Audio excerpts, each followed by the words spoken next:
Top Med Talk. Hello and welcome to Top Med Talk. We're excited to be here in London, England for EBPOM 2019. EBPOM is an evidence-based perioperative medicine, and it's a program that's been going on for about 21 years now.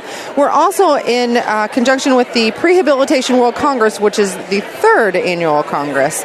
I'm Desiree Chappell, host and managing editor of Top Med Talk, and I'm joined by Monty Mythen, editor-in-chief. Hello, Monty. Hey, Desiree. Good to be here. Did I get all that right again? You got all that right. Did you? I think you might have skipped Poets. I do.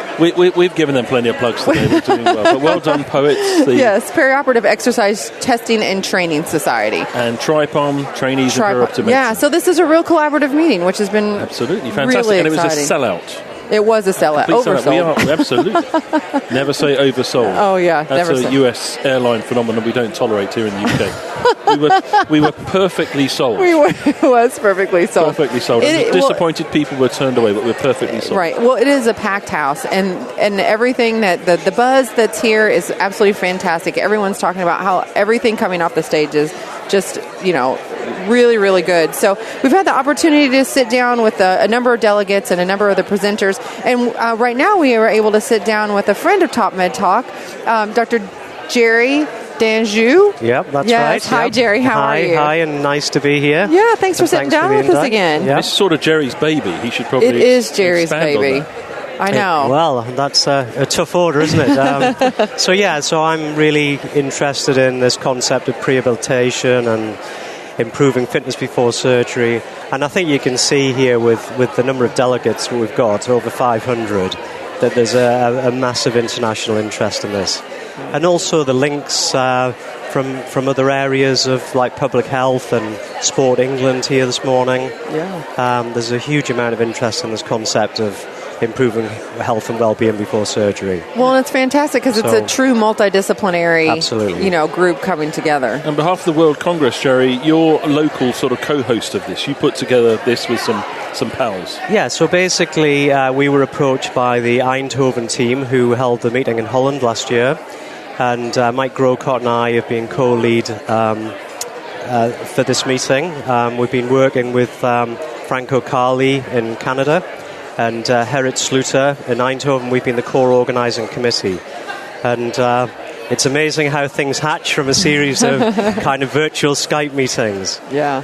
This is the third one, as you said. The first one was in Canada, was that right? So the first one was in Montreal in Canada. And at that stage, there were about 30 delegates. Last year, they had about 200 delegates in Eindhoven. And now we've broken 500. Fantastic. Man. And we could have had 600, 700, 800. I think so, yeah. There we go. Well, Jerry, you were telling us about one of the presenters today, Ken van Someren, and he was able to sit down with us. Can you introduce us? Yeah, so Ken and I have known each other for a couple of years, and I was gravitated towards Ken because he's an expert in human performance and exercise science. And I've always had an interest as to how we can translate that into the care for our patients. And I think that's kind of one of Ken's areas of interest. So we're delighted to have you here, Ken, today. Yeah, thank you very much, Jerry. Delighted to be here. I guess I feel somewhat of an imposter here in this world. But as a sports scientist, most of my career has been around elite performance.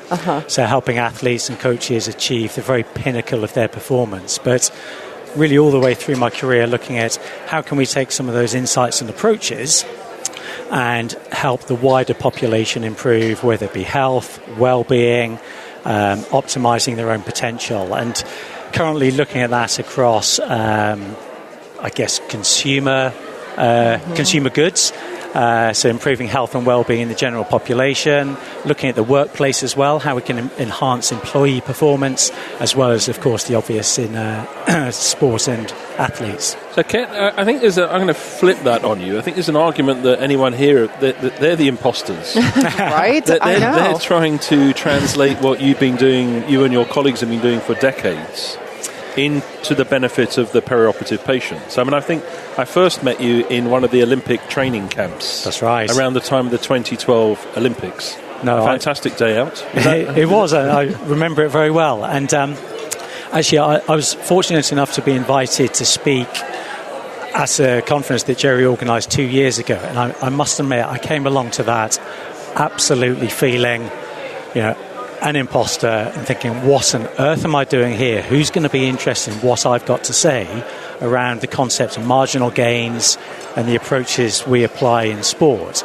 And what I was blown away by 2 years ago, and even more so this morning, so far in the conference, is just the attention to detail and the amount of, I guess, application of science, but quest for new science and understanding to see how can we take this relatively short opportunity to maximise the patient's chance of success, recovery, and indeed survival in some cases. So delighted to be able to apply and translate across those two worlds. And last time, Ken, when you spoke to us at the meeting in Edinburgh, it was really that intricate marginal gains that you were talking about in elite performance, like not shaking hands, bringing your own pillow, and things like, cold baths are as good as ice baths, but it has to be vertical, not horizontal for recovery. Yeah. That's just incredible that level of detail.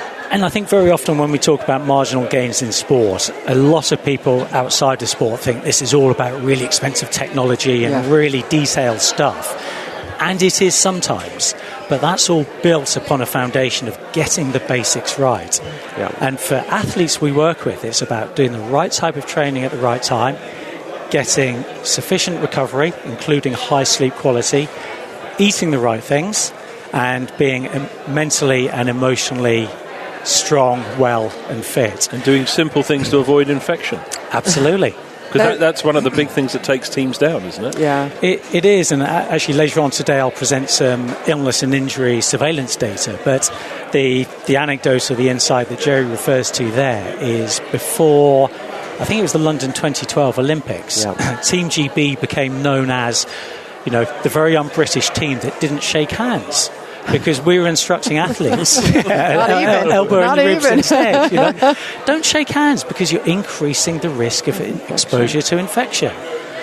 So it's making sure, without becoming too obsessive, we pay attention to what really matters. Ken, everything that you just said, though, those are the basic tenets of perioperative medicine and perioperative care. So if anyone can speak to what we're doing, that's it.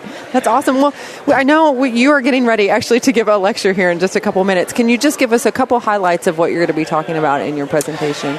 Yeah, so what I'm going to try and focus on is just pulling out 4 or 5 insights and experiences from elite sport that I think really matter.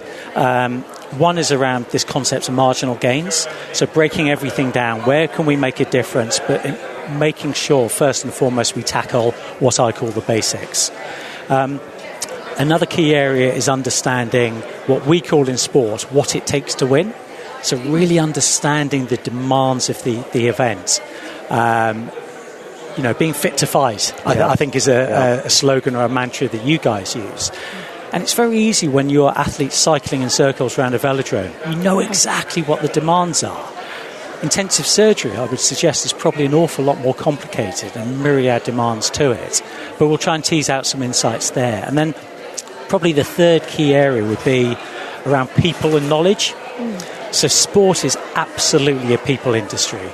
It's also a knowledge-based industry as well. And we're constantly striving to develop people, connect people, look after people, which we probably don't do as well as we should, but making sure that we're managing, harnessing the collective knowledge so that it benefits every single end user. Wow. And the inter-individual responses to training opportunities, to a certain extent, elite athletes start to sub-select themselves based on their response to different challenges. But there's still bespoke training within that, isn't it? There is, and actually that's another topic I'll talk about, the personalisation or the individualisation. And you're absolutely right. The luxury we have in elite sport in this country is we're pretty well resourced. So for example, the GP triathlon team, the 8 athletes, we can actually measure all of them, we can monitor all of them, and we can develop bespoke individualised strategies for them for training and competition. So I appreciate we can't go that far for every patient, but I think the approach still stands up. So Ken, I've got an interesting question for you. Do you think to aid the recovery of our patients, so we put them in vertical iced baths in wheelie bins that'll help. Well, I think there's possibly a danger you'll put them into some sort of shock. So, well, a lot of the things we do with athletes are clearly with very, very well-trained, highly conditioned individuals. So we've got to be careful there. So if you want to take that away, you can, Jerry. What about an autologous blood transfusion about halfway through? Couldn't possibly comment. Easy. Ingestible ketones, beta hydroxybutyrate. So here are some brilliant examples.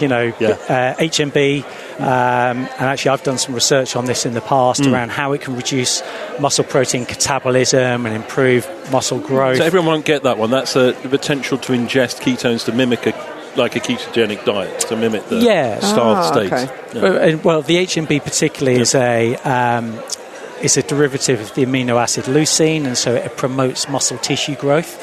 And actually there's a great talk earlier on today around exactly that. How do we battle sarcopenia and ensure that we overcome frailty and help patients develop and maintain sufficient muscle mass? So, around these winning margins, there's no one's getting tested, but you can give that to everybody. Yeah. Bring it on. That's right.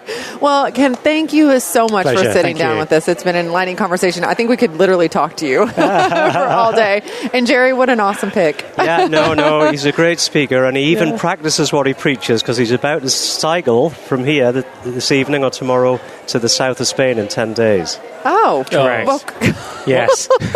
What are you doing for the other 7? Holidaying, obviously. So can we live stream these lectures? I hope that's okay with you, and we'll do a secondary podcast if you're happy with that. Absolutely. To spread the word. So thanks very much, Ken. Pleasure. Delighted. All right, cheers. Thank you. Thank you so much. Thanks very much. Top Med Talk. Nick Majerison here. Thanks for listening to Top Med Talk. Now, before we let you go, it's important that we remind you to subscribe to Top Med Talk. That way you'll never, ever miss another episode. Also, if we could encourage you to join us on social media, Twitter, Facebook, LinkedIn, YouTube, pretty much every single social media platform, we're there. Join us.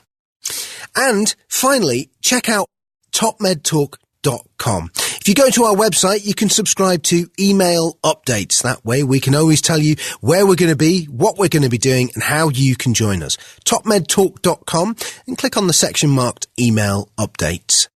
Finally, Top Med Talk is proud to act as the broadcasting arm of EBPOM, Evidence-Based Peri-Operative Medicine. We'd love you to find out more about them as well. ebpom.org is their website. That's ebpom.org. And if you go to ebpom.org/meetings, you can find out about some of the wonderful meetings that we attend and cover across the year here on Top Med Talk. That's ebpom.org/meetings.